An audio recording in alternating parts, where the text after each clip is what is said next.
Halo semuanya, jadi pada kesempatan kali ini saya akan membahas terkait dengan tugas metodologi penelitian, di mana pada tugas kali ini video ini dibuat untuk memenuhi tugas UTS dari dosen pengampu Bapak Stemen.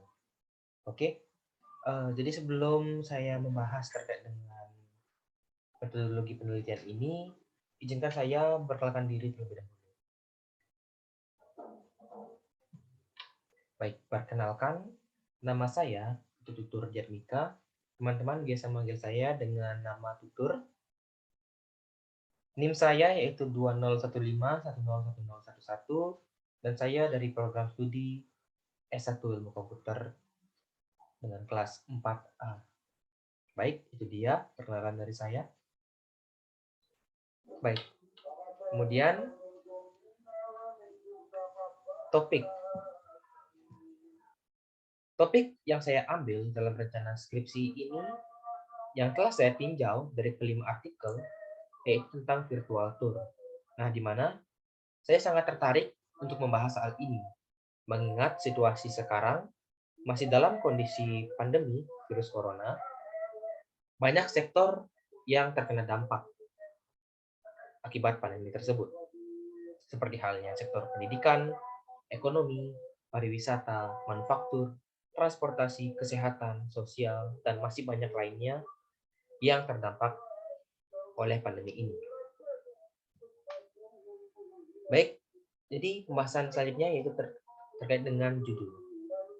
Nah, rencana judul yang akan saya angkat yaitu tentang optimalisasi inovasi virtual reality sebagai strategi pengembangan ilmu pengetahuan dan teknologi di masa pandemi menuju era 5.0. Nah, di mana judul ini rencananya mengangkat peran inovasi teknologi yaitu virtual tour yang pada kasus ini saya mengambil contoh yaitu virtual reality dalam sektor pengembangan ilmu pengetahuan dan teknologi untuk menyongsong negara Indonesia di era 5.0. Nah, selanjutnya mengenai tentang latar belakang. Seperti hal yang sudah saya sebutkan di sini, bahwa adanya pandemi itu sangat mempengaruhi beberapa sektor. Salah satunya yaitu sektor pendidikan, yang dimana pembelajaran tatap muka atau pertemuan tatap muka ini tidak dapat dijalankan akibat merebaknya perkembangan kasus yang terpapar virus di Indonesia, khususnya di Bali. Nah, kegiatan belajar mengajar pun hanya dilalui atau hanya dilakukan melalui pertemuan daring saja atau di dalam jaringan dengan menggunakan platform Zoom Cloud Meeting, Google Classroom, Google Meeting, e-learning, dan lain sebagainya. Namun, saya sendiri sebagai mahasiswa, salah satunya, merasa bosan dan juga jenuh selama 2 tahun belakangan ini, saya berkuliah hanya melalui online saja. Jadi belum pernah saya merasakan bagaimana itu kuliah secara luring, bertemu dengan teman-teman dari luar Bali, dari luar Singaraja, secara langsung. Atau bahkan saya sendiri juga belum pernah merasakan bagaimana rasanya melakukan praktikum di laboratorium. Secara saya juga merupakan mahasiswa dengan jurusan teknik informatika dengan mengambil program studi ilmu komputer. Jadi pertemuan tatap muka itu belum pernah saya lakukan sampai saat ini. Jadi seperti itu. Oleh karena itulah, maka perlu adanya suatu inovasi yang diciptakan untuk membuat suasana kelas virtual yang memberikan efek visual bahwa seolah-olah kita selaku mahasiswa sedang mengikuti kelas secara langsung. Nah, dalam hal ini, peran daripada virtual reality itu sangat berguna untuk mengatasi permasalahan tersebut. Yang dimana sudah kita ketahui bersama bahwa virtual reality merupakan suatu inovasi teknologi yang memberikan pengalaman kepada user atau pengguna seolah-olah situasi yang terjadi dan mereka rasakan secara nyata. Seolah-olah dirasakan secara nyata. Nah, poin pentingnya itu ada di sana. Jadi, walaupun masih dalam masa pandemi, setidaknya mahasiswa itu tidak bosan dengan sistem pembelajaran yang monoton, seperti halnya dosen atau guru menjelaskan menggunakan PowerPoint, kita bertatap muka melalui platform Zoom Meeting. Nah, maka dari itu perlu adanya suatu perubahan terkait dengan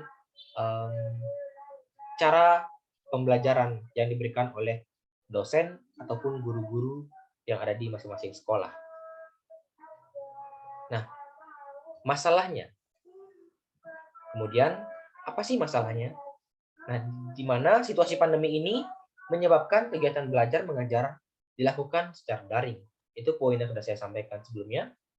Yang kedua, siswa dan mahasiswa, terutama saya sendiri khususnya, merasa bosan dengan suasana belajar secara daring yang monoton. Artinya, itu dilakukan selama 2 tahun belakangan ini. Jadi, saya sudah sangat bosan melakukan hal itu, belajar daring, mendengarkan kelas secara online. Jadi, saya merasakan suasana belajar itu kurang interaktif antara mahasiswa dengan dosen ataupun antara siswa dengan guru karena diakibatkan oleh banyak faktor. Salah satunya sinyal yang bermasalah. Tidak sedikit juga mahasiswa ataupun siswa yang tinggal di daerah pedesaan. Nah, siswa yang berdomisili jauh dari wilayah sekolah atau kampus juga hampir tidak pernah masuk ke ruang kelas ataupun ruang laboratorium. Nah, saya sendiri juga belum pernah merasakan masuk ke ruang kelas. Saya sudah pernah ke kampus karena saya mengikuti beberapa kegiatan-kegiatan kemahasiswaan dan saya juga tergabung ke dalam beberapa organisasi kemahasiswaan. Oleh karena itu, untuk wilayah kampus itu sendiri, saya sudah hampir seluruhnya mengetahui denah di kampus Undiksa itu sendiri. Nah, sedikit saya jelaskan atau saya singgung terkait dengan peran virtual reality di dunia pendidikan. Salah satunya, meningkatkan semangat belajar, menurunkan kebosanan dalam belajar, media pembelajaran yang menyenangkan, sebagai salah satu sarana untuk meningkatkan kualitas pendidikan di masa depan. Tidak hanya masa sekarang saja, namun ke depannya ini masih memungkinkan untuk dilakukan. Selanjutnya, sebagai pionir penggunaan virtual reality untuk dunia pendidikan di Indonesia. Dan yang terakhir, sebagai salah satu platform edukasi virtual reality di kancah internasional. Nah, adapun contoh penerapan terkait dengan virtual reality ini yang sudah saya searching pada freepik.com dan juga saya sudah searching di Google. Jadi penerapannya itu dapat kita temui pada dunia medis, yaitu di mana sebagai bentuk edukasi ataupun praktik yang dilakukan oleh dokter untuk mengembangkan kemampuan mereka, seperti hal yang kita lihat di sini, dokter itu melakukan suatu rekayasa menjelaskan bagaimana struktur jantung pada manusia. Nah, di sini juga pada dunia teknologi informasi terlihat bahwa virtual reality ini dapat dilakukan untuk memberikan efek visual kepada pengguna. Nah, itu dia. Nah, ini terkait dengan daftar pustaka yang sudah saya riset sebelumnya. Yang pertama itu dari salah satu artikel berbahasa Inggris yang saya temukan pada tahun 2019 yang ditulis oleh Bennett Jennifer dan juga Saunders Collins. yang berjudul Virtual Tour of the Cell, Impact of Virtual Reality on Student Learning and Engagement in the STEM Classroom. Yang dimana artikel ini dibuat pada Department of Biology and Earth Science, Biochemistry and Molecular Biology Program, Otterbein University di Westerville.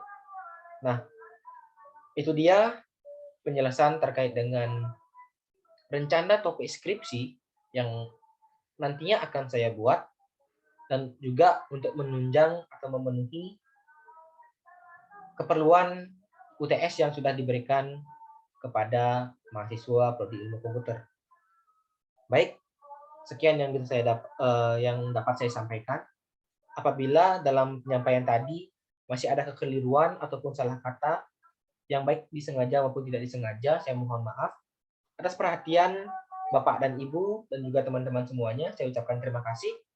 Saya tutup dengan Param Santi. Om Santi Santi Santi Om. Salam Harmoni.